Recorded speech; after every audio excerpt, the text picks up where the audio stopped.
Hello friends, welcome to sleepy classes. स्वागत है आपका प्रीमिक्स के नए एपिसोड में। आज हमारा T-120th एपिसोड है।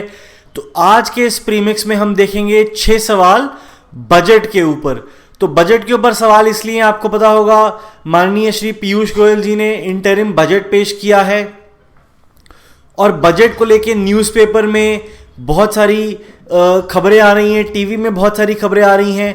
तो budget as a student of UPSC हमारे लिए क्यों ज़रूरी है, क्यों इंपॉर्टेंट है, वो हम देखेंगे आज के वीडियो में। इसके ऊपर कुछ क्वेश्चंस डिस्कस करके तो बजट पॉलिटी से जुड़ी हुई, बजट से जुड़ी हुई चीज़ों के ऊपर आज हम सवाल पूछेंगे और देखेंगे कि उनसे हमें क्या सीखने को मिलता है।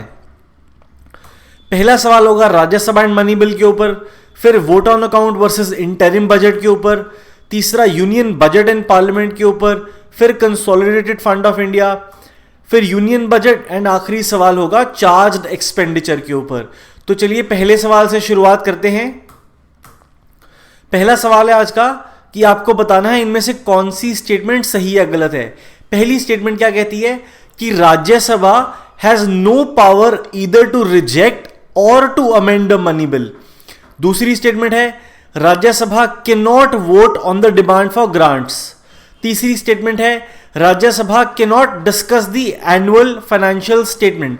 आपको बताना है इनमें से कौन सी स्टेटमेंट सही या गलत है। आप चाहें तो पॉज करके यहां पे अपना आंसर सोच सकते हैं, कमेंट्स में हमारे लिए छोड़ सकते हैं आंसर। अब इसका हम आंसर डिस्कस करेंगे। आंसर है 1 और 2। पहली स्टेटमेंट कि राज्यसभा मनी बिल को रिजेक्ट या अमेंड नहीं कर सकता, बिल्कुल सही बात है। राज्यसभा के पास ऐसी कोई पावर नहीं है। Rajya Sabha can not vote on the demand for grants, बिल्कुल सही। बजट जो भी पेश हुआ है, जो भी ग्रांट्स मांगी गई हैं, उसके ऊपर राज्यसभा के पास वोटिंग राइट्स नहीं है। Rajya Sabha can not discuss the annual financial statement, नहीं, इट कैन डिस्कस कर सकता है राज्यसभा, लेकिन उसके ऊपर वोट नहीं कर सकता। ठीक है, राज्यसभा कैन नॉट अमेंड और money bill, reject money bill. 14 दिन के अंदर अंदर उसको, राज्यसभा को, लोकसभा को वापस भेजना होगा मनी बिल, विद रिकमेंडेशंस और विदाउट रिकमेंडेशंस। अगर वो रिकमेंडेशंस भेजता है, राज्यसभा भेजता है, तो लोकसभा की मर्जी है, चाहे उसमें से कुछ पार्शियली एक्सेप्ट करनी है, चाहे कंप्लीटली ही रिजेक्ट कर देनी है।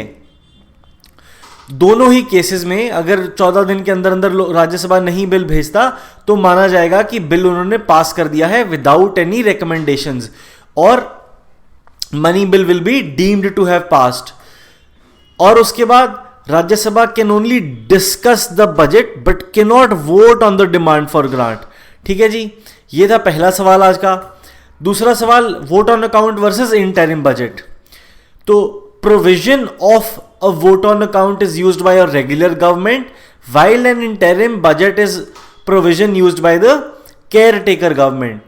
दूसरी statement, vote on account deals with the expenditure in government budget while an interim budget includes both expenditure and receipts.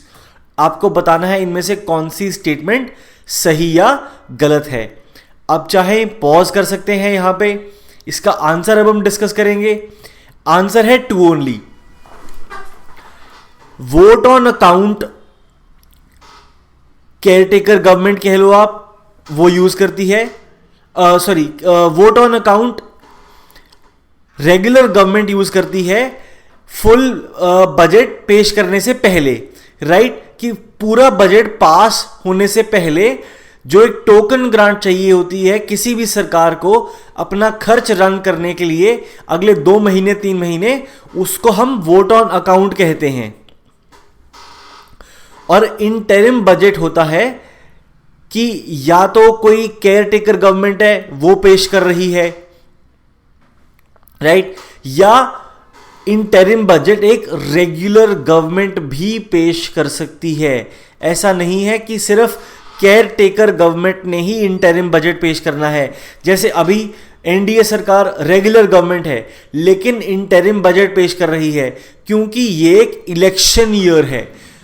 मान लीजिए इलेक्शन होने के बाद कोई भी नई सरकार आती है और मान लीजिए कि वो अक्टूबर या नवंबर में इलेक्ट होके आई और उसके सामने 4 ही महीने हैं, तो उस सिचुएशन में भी वो रेगुलर गवर्नमेंट आई है लेकिन वो एक इंटरिम बजट पेश कर सकती है, राइट।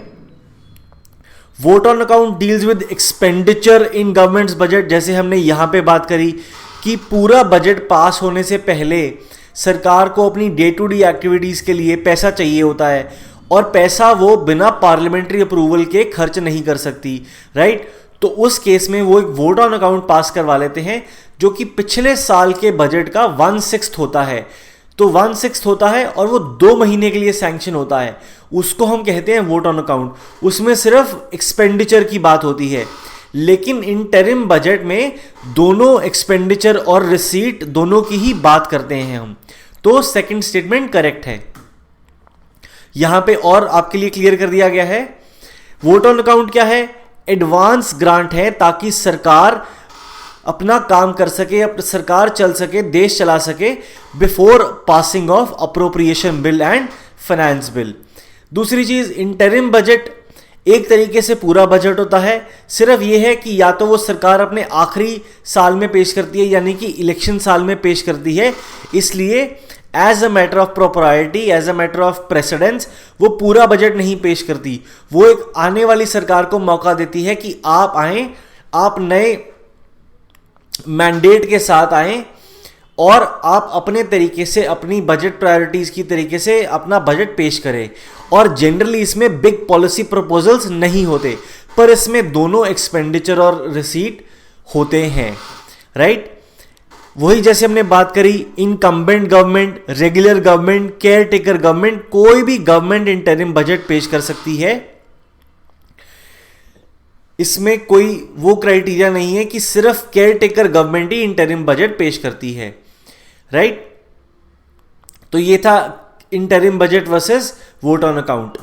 तीसरा सवाल आज का, when the annual union budget is not passed by the Lok Sabha then the budget is modified and presented again, budget is referred to the Rajya Sabha for suggestions, union finance minister is asked to resign, और चौथा, the prime minister submits the resignation of council of ministers.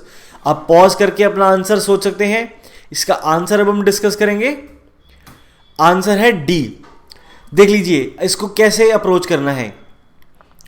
Rajya Sabha को तो refer नहीं करेंगे और budget भी modify नहीं करेंगे, फाइनेंस मिनिस्टर की रेजिग्नेशन नहीं मांगेंगे, प्राइम मिनिस्टर की रेजिग्नेशन मांगेंगे, क्योंकि बजट अगर लोकसभा पास नहीं करती दैट मीन्स कि Lok Sabha has lost confidence in the government. सरकार में उनका विश्वास नहीं रहा है, सरकार पे उन्हें भरोसा नहीं रहा है। और इस केस में, इस सिचुएशन में जो प्रधानमंत्री होंगे उस सरकार के, उनको मॉरली रिजाइन करना होगा कि अगर लोकसभा उनमें कॉन्फिडेंस लूज कर चुका है तो, राइट। आसान सवाल था ये। अगला सवाल देखते हैं।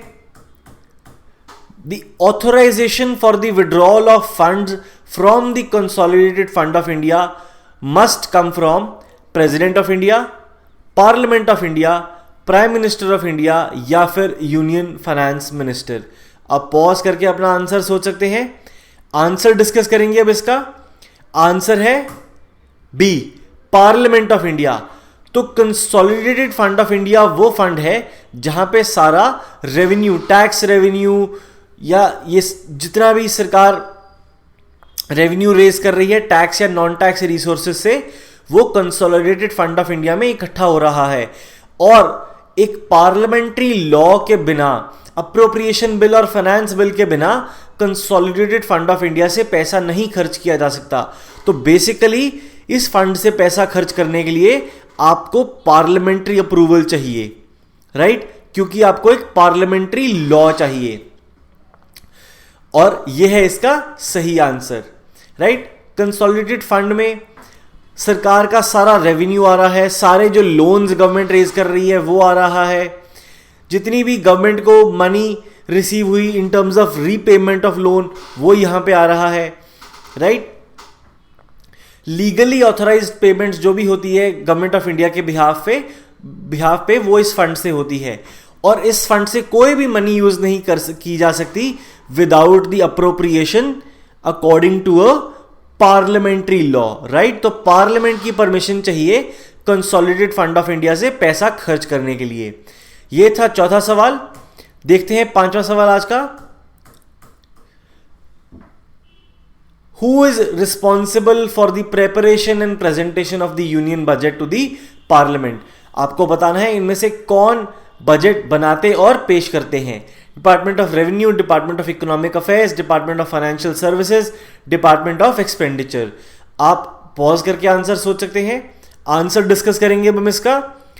आंसर है डिपार्टमेंट ऑफ इकोनॉमिक अफेयर्स। तो वही बात है, डिपार्टमेंट ऑफ रेवेन्यू तो रेवेन्यू साइड देख रहा है, एक्सपेंडिचर साइड देख रहा है, और फाइनेंशियल सर्विसेज बजट से जुड़ा हुआ नहीं है। इकोनॉमिक अफेयर्स का जो डिपार्टमेंट है इसमें एक डिवीजन है बजट डिवीजन, राइट। ये बजट डिवीजन है जो कि यूनियन बजट प्रिपेयर और प्रेजेंट करती है। डिपार्टमेंट ऑफ इकोनॉमिक अफेयर्स भी फाइनेंस मिनिस्ट्री का ही एक हिस्सा है। तो देखेंगे आज का आखिरी सवाल, असर्शन रीजनिंग क्वेश्चन है। असर्शन है कि budget makes a distinction between the expenditure charged on the consolidated fund of India and the expenditure made from the consolidated fund of India.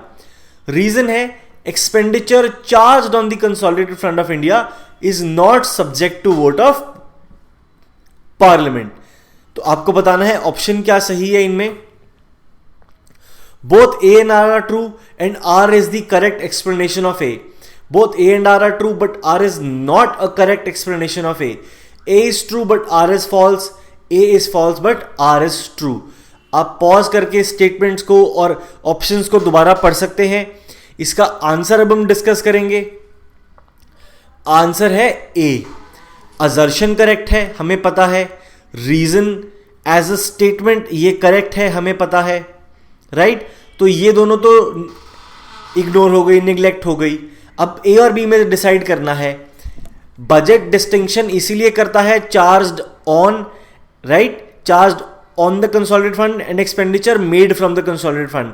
Charged expenditure वो एक्सपेंडिचर है जिसके ऊपर parliament vote नहीं करता, इसलिए हमने ये डिफरेंस रखा है टर्मिनोलॉजी में। तो जिसकी वजह से स्टेटमेंट ऑप्शन ए करेक्ट है। कौन सी ऐसे खर्चे हैं जिसके ऊपर पार्लियामेंट वोट नहीं करता? प्रेसिडेंट के emoluments and allowances, right, chairman और डेप्यूटी चेयरमैन ऑफ राज्यसभा और स्पीकर और डेप्यूटी स्पीकर ऑफ लोकसभा के सैलरीज और allowances, salaries allowances, pensions of जजेस of supreme court, pensions of the जजेस ऑफ हाई कोर्ट। बहुत इंपॉर्टेंट है, ये यूनियन ऑफ इंडिया पे करता है, राइट। सैलरीज ऑफ जजेस of high court respective state पे करती है, लेकिन पेंशंस यूनियन पे करता है। Salary allowances and pension of the C and AG, same goes for UPSC. Administrative expenses of supreme court, CAG, UPSC.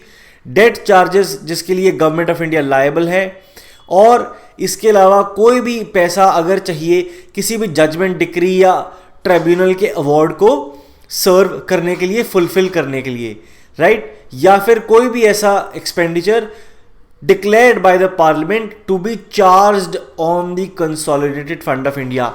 आप देखेंगे इसमें इलेक्शन कमीशन ऑफ इंडिया के एक्सपेंसेस नहीं है, ईसीआई के expenses charged on the consolidated fund of India नहीं है।